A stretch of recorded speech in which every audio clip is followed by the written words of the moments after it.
C'est l'histoire incroyable qui est arrivée à un jeune couple qui s'appelle David et Esther Segal. Ce couple, en effet, a une histoire tout à fait atypique. David raconte qu'il est né il y a 26 ans à Saint-Pétersbourg. Il dit « Mes parents n'étaient pas du tout religieux, je ne connaissais rien au judaïsme, à part le fait qu'une fois mon père nous a dit qu'on était juifs. Et une autre chose que nous savions aussi, c'était que le grand-père de mon grand-père était un rave important parmi les chassidim Chabad. » Effectivement, dit David, je ne savais pas du tout ce que ça signifiait être juif. Tout ce que je savais, c'était qu'Israël était mauvais, qu'il faisait des misères aux Arabes. C'est ce que disaient les médias russes, parce qu'ils aiment les Arabes. Et en fait, le pauvre David n'a eu ni Brit Mila, ni Bar Mitzvah. Et il a rencontré sa femme en Israël, dans un campement de l'agence juive. Ils se sont mariés à Pétersbourg, en Russie. Et 2 ans plus tard, ils ont découvert leur lien avec le judaïsme et ils ont eu envie d'évoluer vers une vie juive et même chassidique. David est un physicien de grande valeur et sa femme est une linguiste. Ils avaient l'habitude de passer chaque année leurs vacances en Israël. Et c'est là qu'ils ont découvert pour la première fois le judaïsme grâce à un groupe dont le dirigeant s'appelle Alexander Maimon, qui est un chassid Lubavitch. Alors, dit David, on lui a posé beaucoup de questions et lui nous a toujours répondu. Et nous avons réalisé que le judaïsme était quelque chose de très profond et que nous ne savions pas grand-chose. On avait des questions sur tout. Et finalement, après de longues conversations, nous sommes retournés à Pétersbourg et ils ont décidé, tous les deux, de se marier religieusement. Et ils ont découvert ce que c'est que la foi. La foi qui dépasse le rationnel. Et ils ont parlé avec le rabbin de leur ville, Rabbi Menachem Mendel Pesner, qui a donc organisé la cérémonie religieuse du mariage. Et leur a dit de commencer par apprendre la Torah et qu'il fallait aussi que le mari prononce un discours chassidique à l'occasion de son mariage. Alors, David a fait sa Brit Mila avant le mariage et s'est marié selon la loi juive. Et il est resté en contact avec les Chabad. Et quant à sa femme Esther, elle a travaillé dans une institution Chabad de la ville. Et chaque Shabbat, ils avaient des invités. Et ils ont commencé à prendre part aux activités Chabad de Pétersbourg. 2 ans sont passés depuis leur mariage et pas d'enfants à l'horizon. Ils ont senti qu'il fallait absolument faire quelque chose. Alors ils ont commencé à étudier la chassidoute avec un chassid Chabad de Pétersbourg. Et ils posaient tout le temps des questions. Finalement, ils sont venus, comme chaque année, en Eretz Israël, ont fait la connaissance avec une famille sympathique et religieuse, et qui leur a... David lui a parlé de son désir d'avoir des enfants. Alors ils ont conseillé de demander une bénédiction au Rabbi de Lubavitch. Et ils ont accepté. Et c'est donc leur ami Abraham Friedland qui a écrit pour eux au Rabbi. Et la réponse était absolument étonnante, la réponse du Yerot Kodesh qu'ils ont ouvert. Le Rabbi promettait des enfants et demandait qu'on nomme l'enfant avec un nom particulier. Et avec une telle bénédiction, ils se sont dit que certainement ils allaient avoir des enfants. Ils sont retournés en Russie, ont continué à s'engager dans la communauté Chabad, puis sont retournés comme chaque été en Israël, où le mari David a étudié au Kollel Tzemar Tzedek à Jérusalem. Donc, il a écrit au rabbi pour demander s'il devait accepter une certaine offre d'emploi pour diriger un organisme. Et le rabbi s'y est opposé. Donc, David a compris qu'il ne fallait pas qu'il reste en Israël, qu'il fallait qu'il retourne en Russie. Il n'avait pas compris pourquoi. Mais en fait, à Pétersbourg, il a rencontré un médecin non juif qui lui a proposé un traitement pour avoir des enfants. Donc c'était pour ça que le rabbi ne voulait pas qu'il reste en Israël. Mais ce qu'il ne savait pas, c'est que le traitement donnait une grossesse multiple. Quelques semaines plus tard, sa femme lui a téléphoné après un contrôle médical et elle lui a dit « Tu sais, j'attends des jumeaux ». Et quelques minutes plus tard, elle retéléphone pour dire que non, c'était des triplés finalement. Le futur papa était très ému. Mais quand le téléphone a sonné pour la 3e fois, elle a dit que c'était finalement des quadruplés.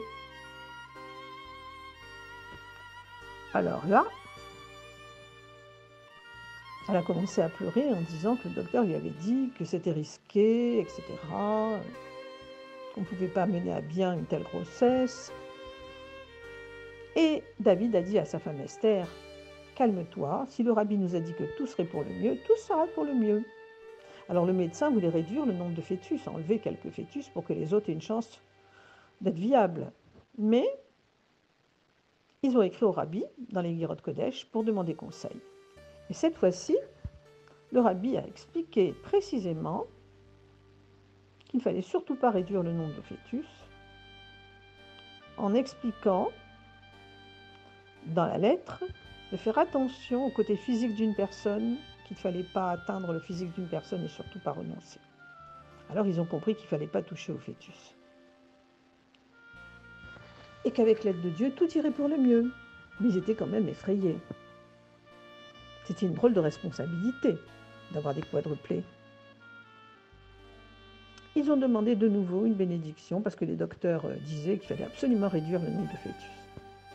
Et le rabbi a répondu « En ce qui concerne ce dont vous m'avez écrit à propos de la situation de votre femme, je double mes bénédictions afin que Dieu complète les jours de sa grossesse comme il se doit et facilement, et qu'elle donne ainsi naissance à Zera, Chaya, Vekayama, c'est-à-dire à une descendance vivante et qui perdure. » Et il ajouta, le rabbi, à la bonne heure, correctement et facilement.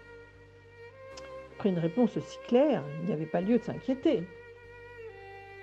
Alors ils ont fait part aux médecins de leur décision de garder tous les fœtus. Et le médecin leur a dit, vaut mieux aller en Eretz Israël, parce que là-bas, ils sont beaucoup plus équipés, ils savent comment surveiller ce genre de grossesse. Donc ils sont partis, lui étudiait au Kollel et sa femme était à la maison. Et puis les problèmes ont commencé.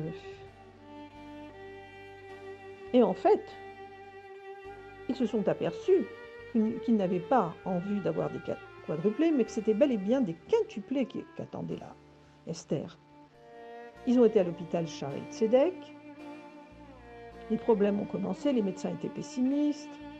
Ils ne voyaient pas comment Esther pourrait arriver au terme de sa grossesse avec 5 fœtus. Ils ont encore demandé de réduire le nombre de fœtus, mais le couple a littéralement refusé, vu la réponse du rabbi. Alors ils ont menacé du pire. Ils ont dit qu'ils n'avaient aucune chance de mettre au monde ces 5 enfants de manière viable. Mais le couple tenait bon dans la réponse du rabbi, n'a rien voulu entendre. Ils avaient eu la bénédiction. Tout le monde pensait, parmi les médecins, qu'ils étaient tous devenus fous. Et un docteur s'est emporté contre eux en disant qu'il nous avait avertis de ce qui allait arriver. Un autre les a consolés en disant « c'est pas grave, la prochaine grossesse se passera mieux ». C'est-à-dire quoi? Déjà, il prédisait le pire. Ils ont écrit de nouveau au rabbi, qui leur a demandé de donner de la tzedaka avant d'allumer les bougies de Shabbat et de faire vérifier les téphilines. Effectivement, le mari s'est aperçu que ces téphilines étaient complètement... l'écriture était effacée. Et le sofer lui a dit oui, qu'en Russie, effectivement, avec le froid qu'il fait, ça avait pu abîmer les parchemins. Donc il s'est acheté des parchemins neufs de bonne qualité. Et puis sa femme a commencé à avoir des douleurs. Alors c'était un début de travail. Alors tout le monde leur a dit c'est fini, on ne peut pas arrêter le début de travail. Et c'était trop tôt pour accoucher. Ils ont demandé l'avis du rabbi à nouveau. Le rabbi a certifié que tout se passerait bien, qu'il n'y avait aucune raison de s'inquiéter. Et en effet, il y a eu de grands miracles sans aucune explication naturelle. Alors les médecins ont convenu d'une date pour une césarienne. Et en disant que la grossesse ne pouvait pas tenir. Et un miracle se produisait encore et la grossesse s'est prolongée. Le début de travail s'est arrêté. Tout le long de la grossesse, les bénédictions du rabbi les ont accompagnés. Et enfin, le jour de la césarienne, un 2 Elul, les quintuplés sont nés. Et les docteurs ont été estomaqués. Pour eux, c'était un miracle médical. Les 5 enfants étaient en bonne santé et viables. David raconte que plus d'une fois, il s'est pris à avoir peur. Et quand il raconte son histoire, les larmes l'étouffent. Il se met à pleurer. Et il dit qu'il a eu vraiment droit à des miracles. Il est l'heureux papa de 5 bébés en bonne santé. Et quand il a eu ce miracle, et tous ces miracles, David a considéré que c'était important de le publier. Et eux, ils ont eu une foi extraordinaire. C'est ça qui les a sauvés. Et les journalistes et les docteurs ont été tous unanimes pour dire qu'effectivement, c'était des grands miracles et que les parents avaient été exemplaires de tenir bon. Et quand on demande à David aujourd'hui qu'est-ce qu'il aime dans son rôle de père, tout ce qu'il trouve à dire, c'est pour le moment, je reconnais les miracles que le rabbi a fait pour nous. Nous les avons vus, nous les avons vécus, et même celui qui ne croit pas aux miracles est forcé de reconnaître qu'il y avait là des miracles. Et David remercie bien sûr les médecins dévoués qui ont passé des jours et des nuits avec eux. Et tout le monde maintenant, dit-il, reconnaît que nous avons eu raison de ne pas réduire le nombre de fœtus, mais nous l'avons fait grâce à la bénédiction du rabbi. Et en conclusion, David remercie tous ceux qui les aident à présent à élever les enfants, parce que ce n'est pas une chose simple. Ils vivent, lui et sa femme, à Jérusalem, où ils attendent bien sûr l'arrivée imminente du Rabbi Meler HaMashiach.